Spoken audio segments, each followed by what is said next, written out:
La noticia fue bastante poco publicada por acá, pero en la prensa europea la cosa fue muy distinta. Los relatos de agencia eran parecidos y casi se podían leer de la misma manera, bajo uno de los tantos títulos que aparecieron el día 9. Francia despliega fuerzas especiales en Siria para asesorar a combatientes kurdos. Y más abajo agregaba: las fuerzas francesas acompañan a las fuerzas democráticas de Siria, una coalición liderada por kurdos que cuenta con el respaldo de Estados Unidos y combate al grupo extremista Estado Islámico en el norte de Siria. Las fuerzas francesas están destacadas en todas las carreteras principales que llevan a la ciudad de Manbij, en la provincia de Alepo, un feudo del ISIS, que ahora está casi rodeado. En pocas palabras, figuran como asesores, no se sabe cuántos son exactamente, pero ahora Francia está oficialmente, públicamente diría yo, desplegada en tierra siria, esto además de los jazz desplegados en el Kurdistán iraquí, y hasta aquí, digamos, se podría decir que este es el primer dato a tener en cuenta. El segundo dato es que un mes antes de esta noticia, es decir, el 26 de abril, también vía agencias, el camino más amplio de divulgación, y menciono acá una porque es de origen español, por facilidad, del diario español El Mundo. Estados Unidos manda a Siria otros 250 soldados a enfrentar a los rebeldes del ISIS. Y explicaba que ese país quiere que sean los árabes suníes y no los kurdos quienes lleven el peso de la guerra contra el Estado Islámico. Así que Barack Obama va a anunciar en Alemania, bueno, esto ya ocurrió, donde estaba entonces de visita oficial, que va a multiplicar por 6 su presencia militar hasta los 300 soldados de sus fuerzas especiales, sobre todo boinas verdes. La decisión de Obama llega justo una semana después de que Estados Unidos anunciara una nueva escalada en Irak, donde Estados Unidos tiene ya además otros 5.000 soldados. Finalmente, el tercer dato. El día 15, es decir, este miércoles que pasó, nos enteramos que tropas británicas entrarán a Siria. El dato lo capté de la mano de un artículo bastante invisibilizado del colega Dan Glazebrook, titulado «Las tropas británicas entran en Siria y Libia para asegurar que sobreviva al ISIS». Y entonces, hilando, pareciera que tenemos los elementos que configuran una nueva etapa que permitiría asegurar la perpetuación del conflicto. Porque esta avanzada trinacional, es decir, anglo-franco-americana, no solo aparece como, entre comillas, adiestradora, sino que en términos prácticos ya opera como una fuerza en el terreno de la OTAN. Dan Glazebrook, este periodista, tiene la percepción, una percepción que compartimos, de que los Estados Unidos, Gran Bretaña y Francia están cumpliendo con lo que el teórico político norteamericano John Mearsheimer había denominado como, entre comillas, un cebo para desangrar, repitiendo una misma conducta que tuvieron los aliados atlánticos en la Segunda Guerra Mundial para alentar a dos enemigos a que se destruyan entre sí.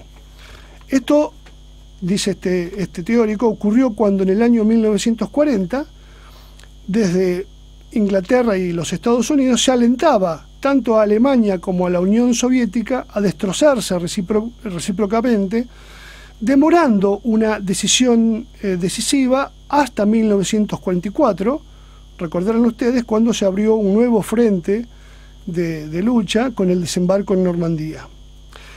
Y esta idea pareciera querer repetirse otra vez ahora en Siria. Repasemos un poco esto. A partir de 2013 y hasta septiembre de 2015, ISIS parecía barrer todo a su paso, logrando victorias enormes en Mosul y Faluya en Irak, y con la toma de Raqqa y de Palmira en Siria.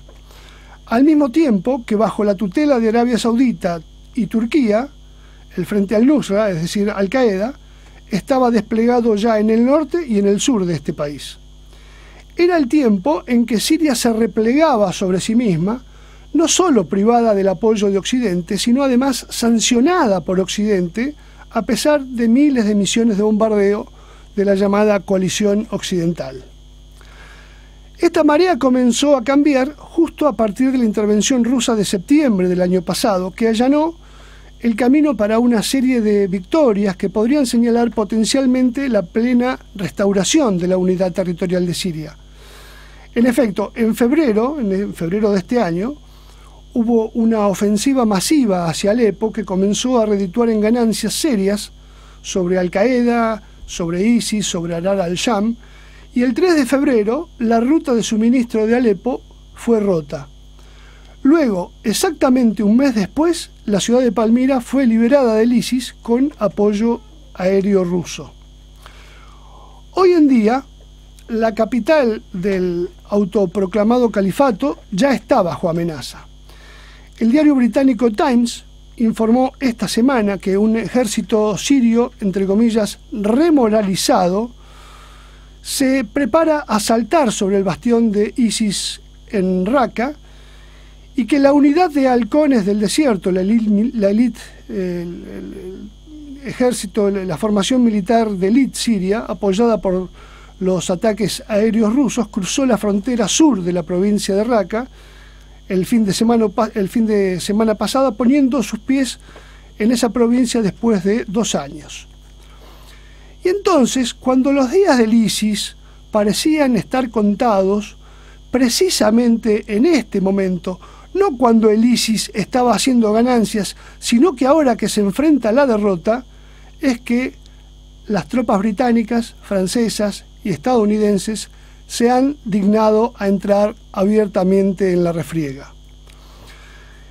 Todo esto pone las cosas en una nueva sintonía y, diría yo, de cara a una nueva etapa que deberá seguirse con mucho detalle, sencillamente porque los, entre comillas, padrinos de la guerra por encargo han decidido hacerse presente al mismo tiempo, todos en el curso de menos de 2 meses. No actúan ya solo desde las bambalinas, orientando y prolongando la guerra al comando político de saudíes, de turcos, de jordanos o de wahabíes procedentes de 50 países, sino haciéndose presente ellos mismos en la tierra siria. A nadie se le escapará que se trata de un caldo verdaderamente peligroso. Británicos, iraníes, franceses, milicias de Hezbollah, estadounidenses, terroristas de Al-Qaeda, aviones rusos y sirios, aviones de la coalición occidental, todos están ahora en Siria. Raqqa estaba previsiblemente muy cerca de caer y marcar el final de la campaña. ¿Y ahora qué? ¿Quién le dirá a los padrinos de la guerra que abandonen el territorio sirio? Como en 1940 apelaron al desgaste y a la destrucción de sus enemigos, y ahora el objeto que se estaba por alcanzar, todo dice que mutará para que la guerra continúe, pero bajo otros términos. Me gustaría saber qué dirán los periodistas y los analistas que apenas unos años atrás decían que en Siria había una guerra civil y que todo ocurría porque su pueblo no hacía más que luchar contra un gobierno dictatorial. ¿Nos reímos? ¿O entendemos de una vez que buena parte de los medios y los analistas citados por la prensa occidental no son más que la expresión de los gobiernos que los contratan?